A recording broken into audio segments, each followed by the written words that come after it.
Good evening, I'm Scott Beadle with St. George News at 8. Firefighters descended upon a quiet Hurricane neighborhood when a fire broke out in a home Wednesday. Around 2 p.m., firefighters responded to a home on South Panorama Drive. Firefighters arrived to find smoke coming from a second-story window.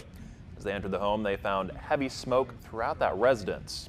Emergency crews worked inside for about 2 hours to make sure that fire was out. Fire officials were not immediately available to provide further details. We have an update for you on LDS President Thomas S. Monson's health tonight.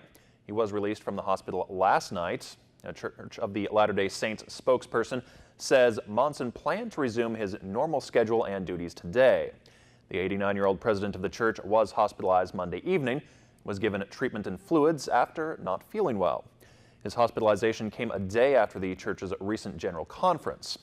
Wednesday afternoon, there were some reports on social media that Monson had died. Those rumors were quickly debunked. The Dixie Quilt Guild is preparing for its 2017 quilt show, Gems of the Desert, on April 13th and 14th. Over 300 quilts will be on display from local quilters, as well as nationally and world-renowned quilters such as Marilyn Badger and Claudia Clark Myers. In addition, there will be classes leading up to the show on Wednesday. One will be taught by well-known teacher Marty Mitchell. There will also be 37 vendors set up for shoppers. It all takes place at the Dixie Center in St. George. For more information, visit DixieQuiltGuild.com. Technology professionals from the St. George area will gather at the Electric Theater on April 21st for Founders Weekend Tech. It's a conference designed to give members of the St. George area's technology community an opportunity to learn from and network with the leading minds, innovators, and experts in technology. The event will feature panel discussions, premium workshops, and high-profile keynote speakers, including Lieutenant Governor Spencer Cox and St. George Mayor John Pike. The Senate has triggered the so-called nuclear option, changing the rules to confirm Supreme Court nominees, eliminating the 60-vote minimum to end a filibuster, all clearing the path for Judge Neil Gorsuch's confirmation. Maggie Rulli reports from the Senate. Nays. Upon reconsideration, the cloture motion is agreed to. With that, Republicans have gone nuclear. Senate Majority Leader Mitch McConnell celebrating as the nomination of Judge Neil Gorsuch moves forward. But much of the chamber remains serious, understanding the consequences of what just happened. From now on, it will take just a simple majority of 51 senators to approve a Supreme Court nominee, meaning the president's pick could now be confirmed to the nation's highest court without a single Democrat voting yes. In a post-nuclear world, if the Senate and the presidency are in the hands of the same party, there's no incentive to even speak to the Senate minority. That's a recipe for more conflict. But Republicans are blaming the Democrats for forcing their hand, calling their filibuster of Neil Gorsuch unprecedented in the history of our Senate and out of all proportion to the eminently qualified judge who's actually before us. And reminding Democrats that they went nuclear in 2013. But Democrats counter they only changed the rules for lower courts and made a point to hold the Supreme Court to a higher bar. I think what Mitch McConnell did today is wrong, and it portends, I think, very contentious days coming into the future. The confirmation vote for Gorsuch is expected to be held tomorrow. The National Highway Traffic Safety Administration is reviewing a recall of thousands of Ford cars, SUVs, and vans that can run low on coolant, potentially overheating and catching fire. Ford notified NHTSA about the recall, which has caused 29 engine fires. Ford says it will install a sensor to warn owners when that coolant is getting low. However, that sensor does not solve the underlying problem of the vanishing coolant. NHTSA could open an investigation to see if additional repairs are needed.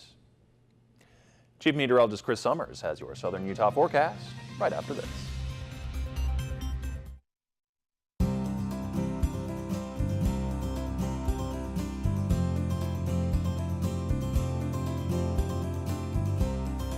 The weather tonight is brought to you by Experamac. Experience Mac computers in a new way.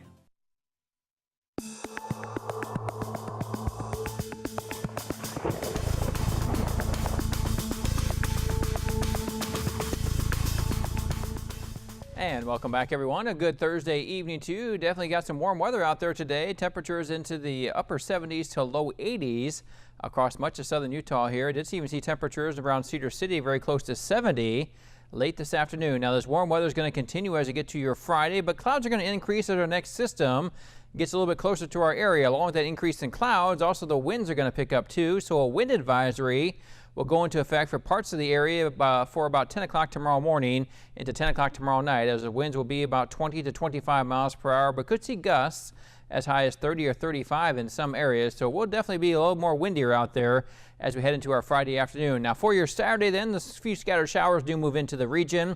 That's our next system. It gets a little bit closer to our area. It does turn a little bit cooler.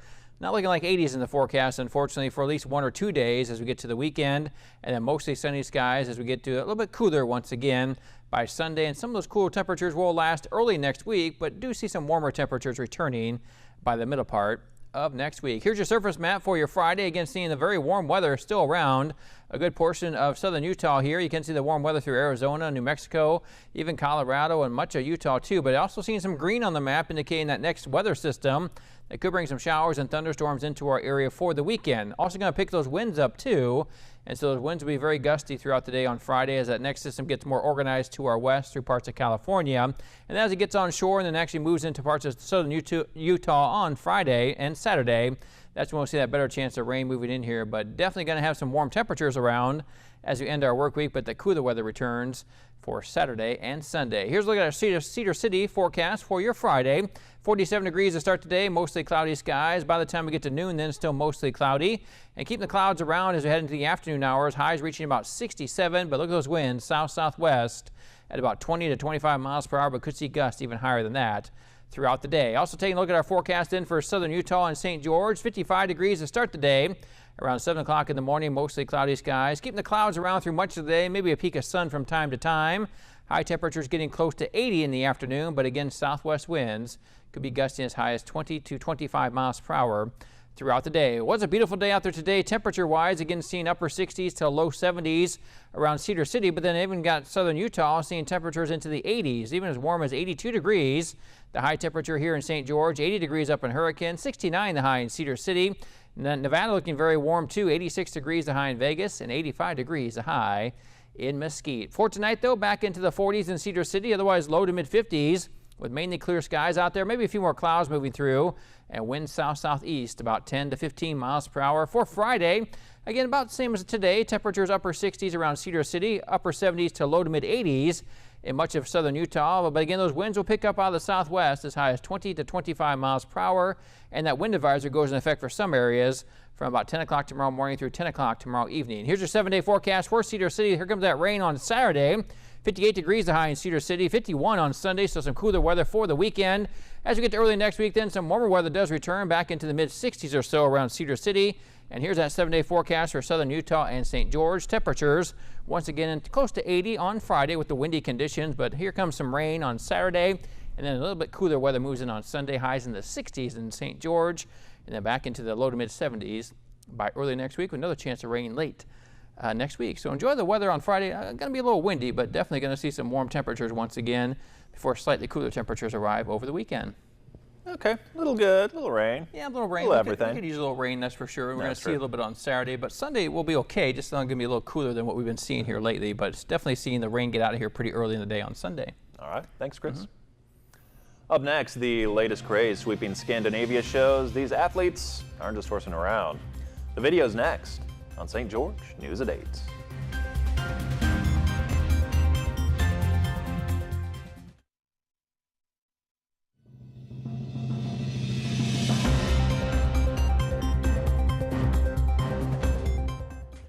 There's a new craze in Scandinavia that's taking horsing around to a whole new level.